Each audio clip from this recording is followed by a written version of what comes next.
Quero cumprimentar a todos com a paz do Senhor. Vou fazer, antes de ler, vocês vão entender, vou fazer oração, depois a gente vai falar sobre a leitura quando vocês estiverem sentados à vontade, tá? Querido Deus, nosso Pai, como é bom estarmos na Tua casa, como é bom podermos Te adorar, como é bom podermos sentir a Tua presença. Nós sentimos a Tua presença através do que já foi dito, do que foi cantado, através da vida dos nossos irmãos, Senhor, que são a Tua mão, Senhor, Teu abraço nas nossas vidas. Senhor, eu quero Te pedir que abençoe esse momento, que a Tua palavra não volte vazia, que, Senhor, que seja feita a Tua vontade, que ela fale aos corações, através de mim, apesar das minhas falhas. Continue conosco, é isso que eu te peço em nome de Jesus. Amém. Vocês podem sentar. Assim, eu ando... Minhas últimas mensagens, que eu tenho sido chamada para pregar, eu tenho tido a vontade de sair do lugar comum. E aí, com essa vontade de querer sair do lugar comum, eu resolvi... Por que eu vou querer? Eu quero pregar sobre o Salmo 119. Aí falou, Thaís, o 119 só é o salmo que tem mais versículos e termina em 176 versículos. Versos, no caso, salmos são versos, né? Mas não vou, não. A mensagem não é... Era uma mensagem simples, como o próprio título diz, é uma simples mensagem, uma mensagem humilde, mas eu quero falar sobre oração. Diz o ditado, tem um ditado popular muito conhecido que diz: diga-me com quem andas e te direi quem és. Parafraseando esse ditado, eu posso dizer: diga-me como oras e te direi quem és. Dizem também que é possível você conhecer muito de uma pessoa se você for lá na lixeira dele. Se for lá na lixeira, inclusive isso é método de detetives particulares. Uma das primeiras coisas, quando eles são contratados para investigar uma pessoa,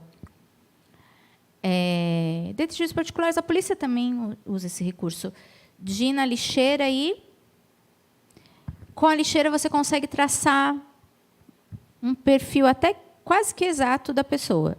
Lá você vai encontrar o que ela come, se ela é muito consumista, às vezes, se ela é uma pessoa que desperdiça, você consegue fazer. Então, você consegue conhecer uma pessoa por aquilo que ela joga fora, que ela descarta. Indo nessa linha de raciocínio, também é possível conhecer o nível de religiosidade de uma pessoa por meio das suas orações. A gente pode dizer que...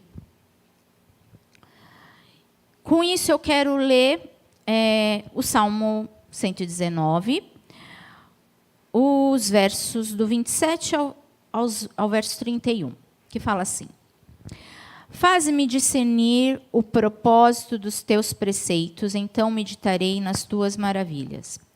A minha alma se consome de tristeza, fortalece-me conforme a tua promessa.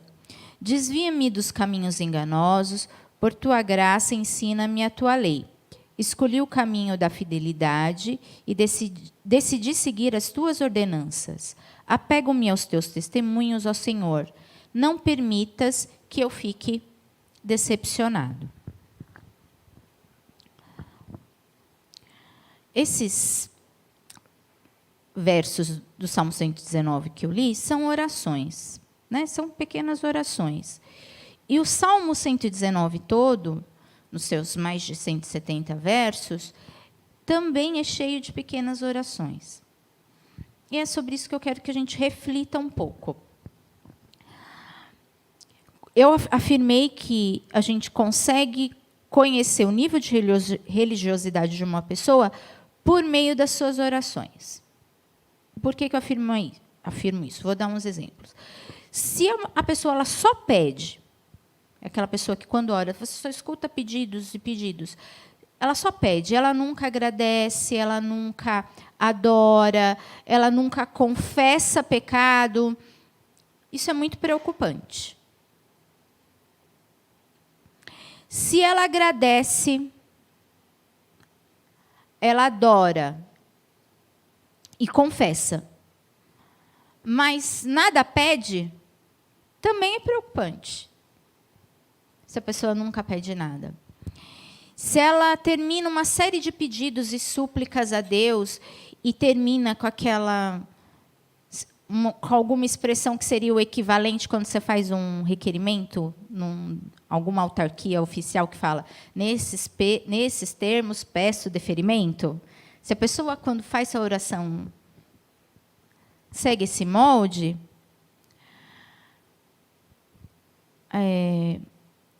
porque quando você fala, nesses termos, peço deferimento, está dizendo assim, ó, é desse jeitinho aqui, ó, nesses termos, seguindo aqui as regras e tal, eu quero que o senhor, ou que a autarquia, ou que o governador, ou que aquele departamento ao qual você está pedindo não te dê, porque você preencheu todos os requisitos, portanto, o pedido tem que ser atendido dentro daqueles termos. Se a pessoa faz isso quando faz sua oração, ela está agredindo a santidade e a soberania de Deus. Porque até mesmo Jesus, na sua oração, que é a oração mais emblemática em que a gente vê Jesus, né, com a alma, ali ele faz uma oração com a alma dele, que é no Getsêmani, ele exclama, não seja feito como eu quero, mas sim como tu queres. Está lá em Mateus 26, no versículo 39. Então, se o próprio Jesus fala, ó, o senhor me atende, porque é assim, assim, assim, assim, assim, assim que eu quero que o senhor faça, nem Jesus fez isso. Jesus fala, que não seja como eu quero, mas que seja feita a tua vontade.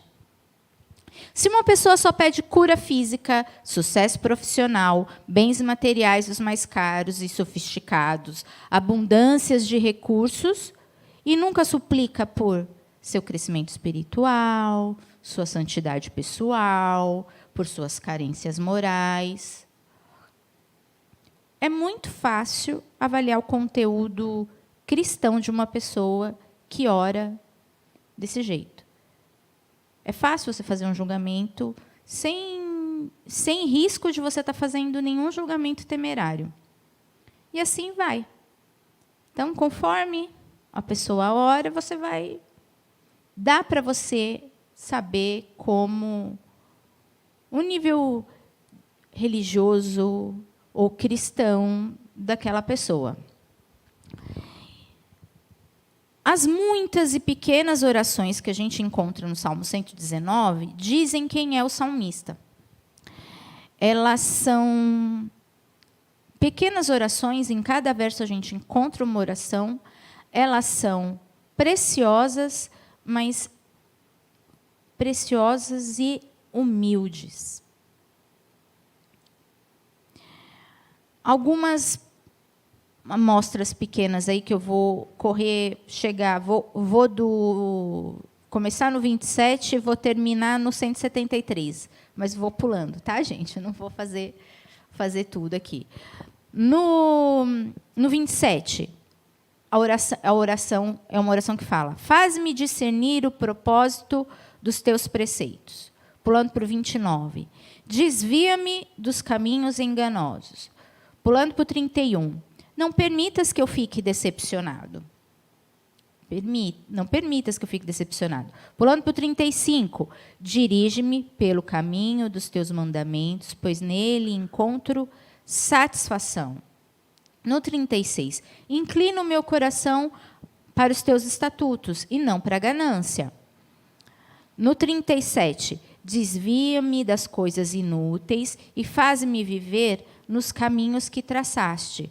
Em alguns manuscritos, quero parar no 37, do texto masotérico, fala que está escrito: preserva a minha vida pela tua palavra.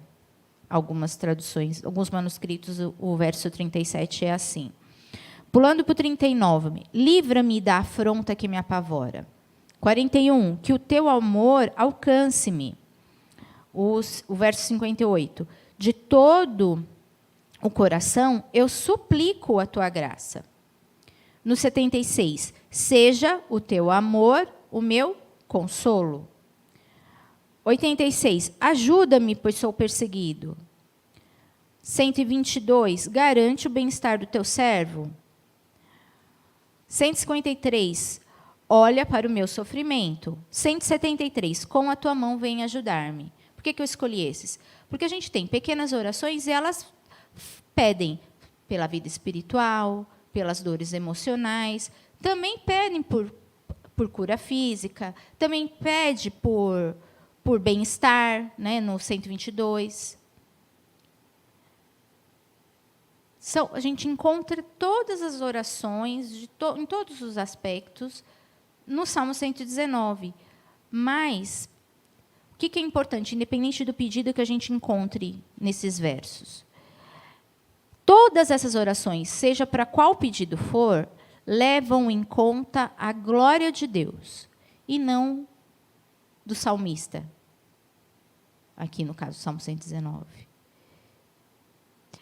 Não levam em conta que Deus é soberano e que deve ser feita a vontade dele. Esse é meu pedido. Mas o Senhor é soberano. Falando de uma oração simples e de uma oração humilde, tem uma oração que a gente vai encontrar aqui no Salmo 119, que é uma oração que resume tudo. Ela resume tudo. Ela deve ser a mais curta de todas as orações.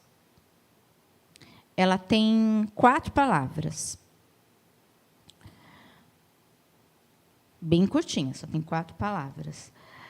E se você quiser deixá-la menor ainda, você pode usar uma palavra e colocar só mudar a pontuação, botar um ponto de exclamação, que ela pode virar a oração de uma única palavra. Ela é a mais humilde e a mais profunda de todas as súplicas. Ela é libertadora, ela lava a alma e ela faz prodígios.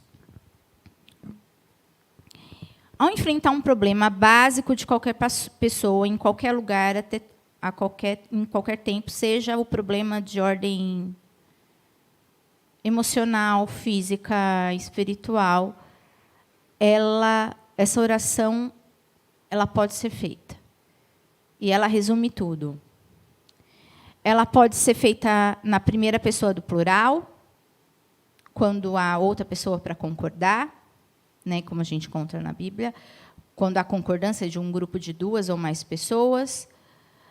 Porém, geralmente, ela é feita na primeira pessoa do singular, né? Essa oração que eu estou falando de 4 palavras é: tem misericórdia de mim. Ou, na versão de uma só palavra, misericórdia. Se você se sentir bem, você pode ampliar um pouco essa oração de 4 palavras, deixá-la mais comprida, contanto que a essência não seja mudada, que é a súplica pela misericórdia. O publicano, a gente tem uma parábola que Jesus fala sobre oração, né? E na famosa parábola do publicano e do fariseu, que Jesus conta, essa palavra, essa oração que eu estou falando, ela é usada. Só que o publicano ele dobrou a quantidade de palavras, mas a essência dessa oração está nela. Que ele fala, o publicano fala: Senhor, tem misericórdia de mim, que sou pecador. Outra, a gente encontra e essa oração foi usada, não foi por um mal físico.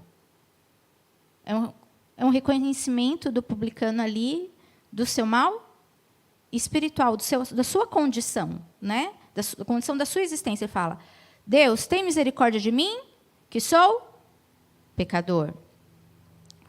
A gente encontra essa mesma, ainda com Jesus, a gente encontra o uso dessa oração mais na frente com os cegos de Jericó. Mas aí sobre o mal físico.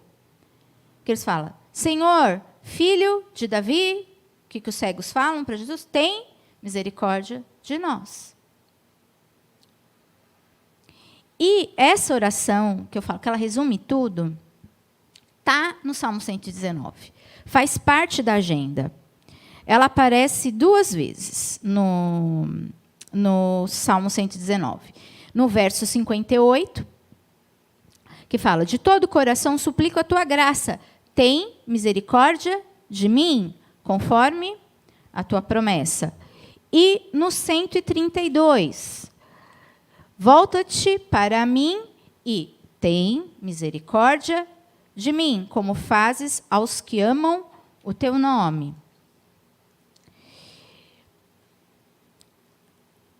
Ainda no Salmo 119, ele suplica a mesma graça, apenas mudando o verbo. Em vez do verbo ter, né, que o verbo que a gente usa para pedir misericórdia é tem. O salmista muda o verbo para alcançar. E aparece um pouquinho mais comprida, no verso 77, que ele fala.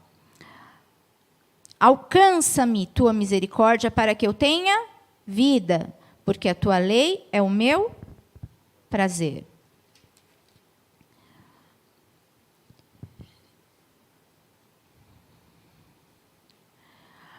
A gente tem no livro de Salmos, a gente tem 4 salmos que começam com essa oração. Olha só como essa oração ela é uma oração humilde e poderosa.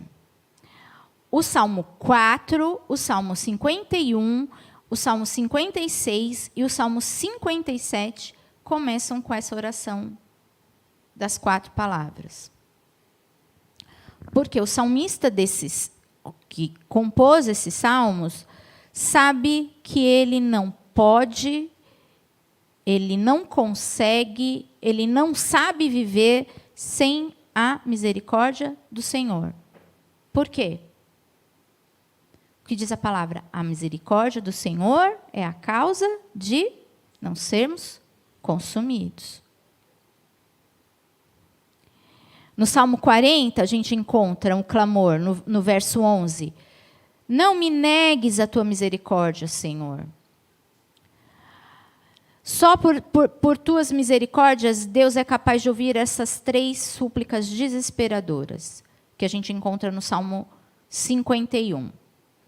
Lava-me de toda a minha culpa, purifica-me do meu pecado e apaga todas as minhas iniquidades. Por quê? Como é que foi a gente tem vivido tempos, e quem tem um pouquinho de oportunidade de assistir essas igrejas televisivas, em que muitos cristãos, muito de nós cristãos, nos colocamos como senhores e Deus como um servo para nos ser. Está dito na palavra que Deus, nada me faltará, que o Senhor isso, que o Senhor aquilo, então eu faço aqui a minha confissão positiva e Deus tem que me atender. A humildade passa longe do pedido, passa distante das súplicas. Conta-se como eu fiz, eu preenchi todos os requisitos, estou aqui, li aqui, o Senhor, faça-me o favor, quando quer ser um pouquinho mais educado, de me dar isso que eu estou pedindo.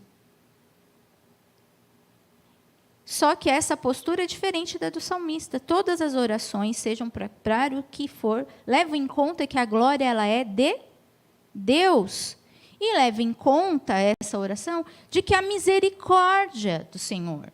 Se eu estou aqui, se estamos aqui, é por misericórdia e graça de Deus. Não há em nós nenhum mérito. E para fazer essa oração, eu encontrei um esboço, um resumo de uma aula que eu tive há uns 15 anos atrás. E um professor muito querido que eu tive quando eu estava no instituto, ele fez uma aula chamando a atenção sobre isso. Falando sobre a postura que a gente se coloca diante de Deus. Que às vezes a gente inverte. Né? Como se Deus fosse alguém, um ser mágico, que tem que, a hora que eu peço, eu aciono os botões, sei os truques, e ele tem que vir e me entregar o que eu estou pedindo. E que essa é a postura errada que a pior postura que a gente pode ter diante de Deus, ao fazer as nossas súplicas, as nossas orações. E aí, eu achei essa uma anotação que eu escrevi assim, em letra grande, assim. E que eu escrevi assim para mim. Falei, Thaís, para eu não cair nessa tentação. Fazia muito tempo que eu não via isso. E eu escrevi assim, Thaís, comece todas as suas orações pronunciando pausadamente e com a maior sinceridade possível. Tem misericórdia de mim. Senhor, eu estou aqui porque eu confio na tua misericórdia. Só por isso eu estou te pedindo isso. Não porque haja em mim mérito. E eu escrevi, comece todas as suas orações pronunciando pausadamente e com a maior sinceridade possível. Tem misericórdia de mim.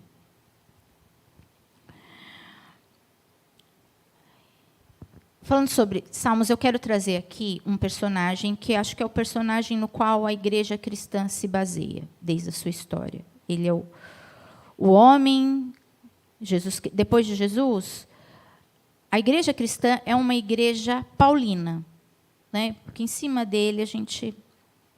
Então, ele é um personagem muito relevante. Ele legislou sobre diversos assuntos, né?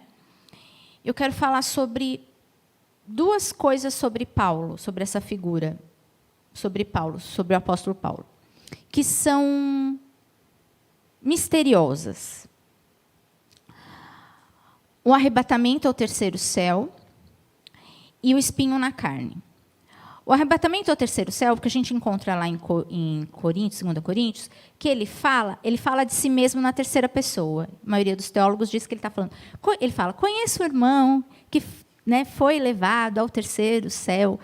E maioria e consenso entre os teólogos, que quando ele fala conheço um irmão, ele está falando de si mesmo, mas, para não parecer soberbo, ele usa esse recurso, conhece um irmão que foi. E quando chegou ao terceiro céu, ele faz essa descrição.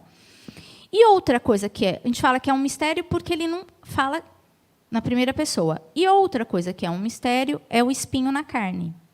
Que aí a gente tem várias versões, dependendo de quem conversar. Né? Tem gente que tem que fala que é a cegueira, que ele nunca voltou a ver direito depois do encontro com Jesus. Outros falam... Eu conheço umas 5 versões para o que seria o espinho na carne, mas a gente não tem nada cravado. O espinho na carne de Paulo era esse. E eu queria falar sobre essas duas coisas que são misteriosas sobre Paulo, e eu quero fazer um paralelo comigo. E que a gente aqui faça um paralelo com a gente. Aqui. Falando sobre arrebatamento, eu nunca fui arrebatada ao terceiro céu. Então, fazendo paralelo comigo, Paulo foi arrebatado ao terceiro céu e espinho na carne. Eu nunca fui, mas sobre espinho na carne já não posso falar a mesma coisa. Se eu não posso afirmar como Paulo que eu fui arrebatado ao terceiro céu, em relação ao espinho na carne, já posso dizer que eu tenho alguma semelhança com Paulo. Falando de arrebatamento, eu posso considerar que eu tive arrebatamentos simples. arrebatamento que eu estou falando aqui, o que eu posso chamar de arrebatamento, foram momentos em que eu investi tempo na presença do Senhor, por meio de leitura cuidadosa da palavra, ou para fazer orações de agradecimento, confissão de pecados, às vezes, pedidos de socorro. Nesses momentos, eu posso considerar que eu tive esses pequenos arrebatamentos. Muitas das minhas pregações, e pregações que eu já fiz até aqui, que as pessoas falaram, Thaís, que revelação de Deus, alguma coisa assim, são frutos desses arrebatamentos. Não, foi Deus que... Foi nesse momento com Deus que eu pude fazer isso. Então, querendo fazer um paralelo com essas duas coisas de Paulo, falando de arrebatamento, é o que eu posso dizer que eu tenho de experiência. Algo que seria levemente semelhante. Agora, sobre espinho na carne, aí eu posso falar, eu tenho. Sendo muito sincera e honesta com vocês. Só que o meu espinho na carne, diferentemente do espinho na carne do de Paulo, ele é bem diferente. Ele não, aliás, ele é bem diferente, não. Ele não é nada misterioso. Não tem mistério nenhum sobre o meu espinho na carne. Ele não é misterioso, mas não querendo parecer alguma coisa. Mas não posso dizer que ele não seja menos dolorido que o de Paulo. Eu acredito aqui, porque, como ele é meu, eu acredito que ele é tão dolorido quanto o de Paulo. O meu espinho na carne é a minha pecaminosidade latente, que não me abandona. Sabe, a tendência, ela não me abandona. Eu posso afirmar e também usar a palavra, sabe, o mal que eu quero, o bem que eu quero eu não faço, mas o mal que eu não quero é esse eu faço? Esse é o meu espinho na carne. E aí, nesse material que eu encontrei essa frase que eu escrevi para mim mesmo, comece todas as suas orações, com sinceridade, pedindo a Deus, tem misericórdia de mim. Eu encontrei de 2007, eu fiz a conta certa? Deu 15 anos, isso mesmo? Nesse mesmo dia, esse professor levou uma revista que tinha saído, o nome dessa revista chamava-se Revista Beneditina, que é uma revista de espiritualidade monástica que é publicada pelo Mosteiro de Santa Cruz, em Juiz de Fora. E aí eu vou fazer assim, aqui, nesse exemplo que eu vou dar, eu vou juntar. Nossa, você vai fazer uma salada. Mas vocês vão entender por quê. Porque é uma revista do monastério católico. Só que nessa revista trazia uma frase da literatura muçulmana. Mas por que eu acho que é importante? Porque o professor, na época, achou importante que a gente debruçar sobre essa frase e por que eu estou trazendo aqui para essa reflexão de hoje. Eu vou ler a frase para vocês. Na literatura muçulmana tem uma frase que diz assim: há dois inimigos. Um está dentro da tua camisa, o outro está fora da tua camisa. Cada vez que Deus te ajuda a vencer o inimigo que se encontra fora da tua camisa, chamamos isso de conquista vitoriosa. Mas cada vez que Deus te ajuda a vencer o inimigo que está dentro da tua camisa, chamamos isso de vitória suprema. Ou seja, dois inimigos, um fora da camisa, um dentro da camisa. Quando Deus te ajuda a vencer o que está fora, é uma conquista vitoriosa. Mas quando Deus te ajuda a vencer o que está dentro da tua camisa, chamamos isso de vitória suprema.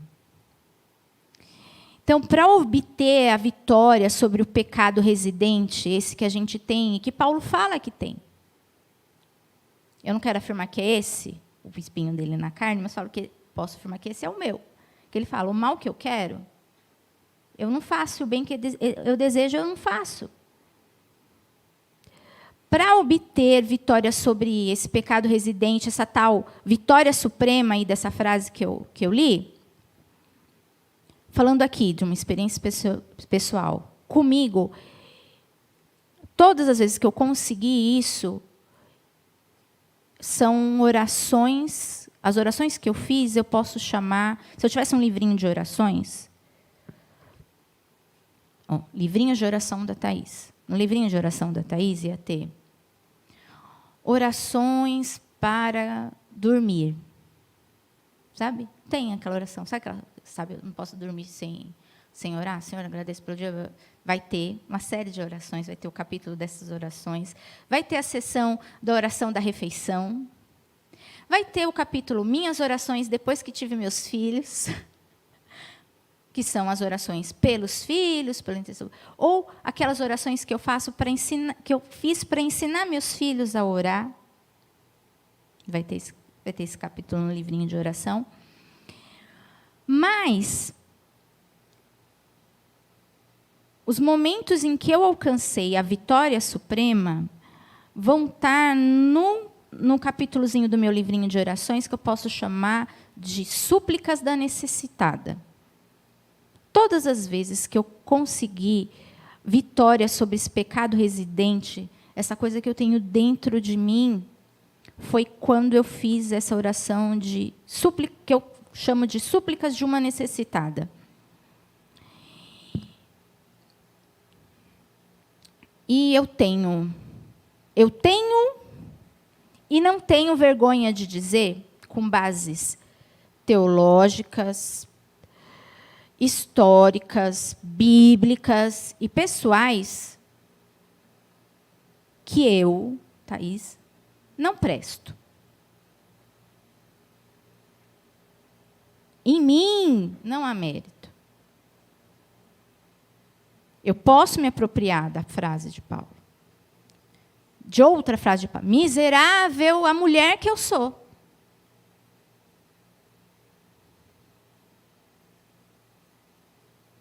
Eu não presto, pelo menos não por dentro. O que tem de mim, que é bom, e se faço algo bom,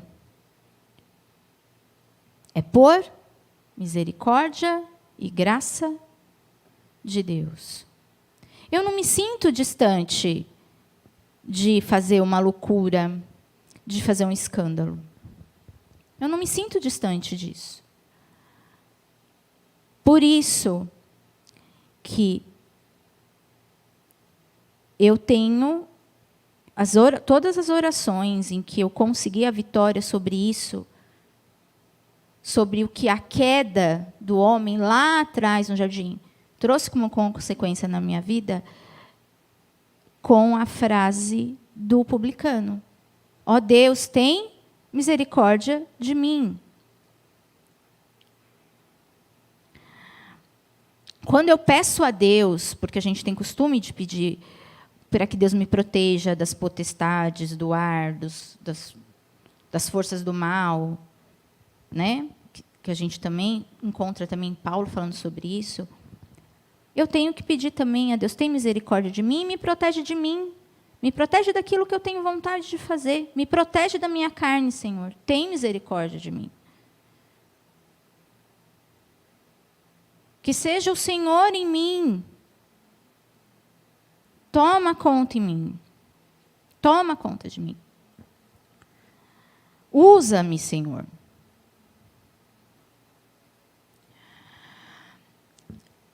Deus não costuma dar explicação porque Ele diz sim para uma oração e não para outra. Né? Deus não costuma dizer oração. Mas Paulo pedia a Deus para remover o espinho na carne dele. Mas no caso da não remoção do espinho na carne, Porque se Paulo pedia, a resposta de Deus para essa oração foi não. Para a oração de Paulo, para que Deus tirasse o espinho da carne, a gente sabe a resposta. Para Paulo, foi não. E para esse caso, Deus falou por que ele estava dizendo não. A gente vai encontrar em... Vamos lá, 2 Coríntios 12. 2 Coríntios 12, a gente vai encontrar. Eu vou para frente e depois eu volto nos versículos. Vamos no 9. Qual é a resposta que Deus dá para a não remoção do espinho na carne para Paulo? Qual é? Minha graça é suficiente a você, pois o meu poder se aperfeiçoa na fraqueza. Então, Deus deu a resposta de por que não. Por que não remover? Porque a minha graça te basta. Aqui na versão na NVI fala, minha graça é suficiente.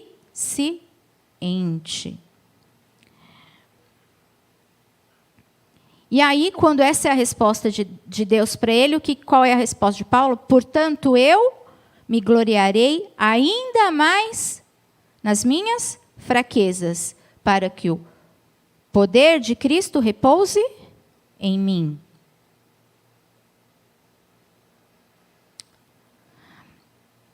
O desgaste provocado pelo espinho na carne, ele tem um alto valor terapêutico. Não sou terapeuta como pastor, mas ouso afirmar que o espinho na carne ele tem um alto valor terapêutico. Falando em tempos de pandemia, vou usar um outro exemplo para usar o terapêutico. O espinho na carne, ele é uma vacina contra a mais destruidora de todas as doenças da alma, que é o processo consciente, às vezes inconsciente, da soberba. Da soberba. Daí a gente encontra o testemunho de Paulo 2 versos antes do que a gente leu, que ele fala. Para me impedir que eu me exaltasse por causa da grandeza das revelações, que foi me dado um espinho na carne, um mensageiro de Satanás para me atormentar. Antes da resposta, Paulo fala. Paulo já sabe o porquê. Então, para impedir que eu me exalte.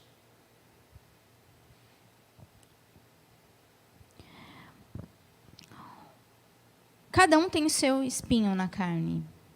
Eu aqui falando do meu, que é essa vontade.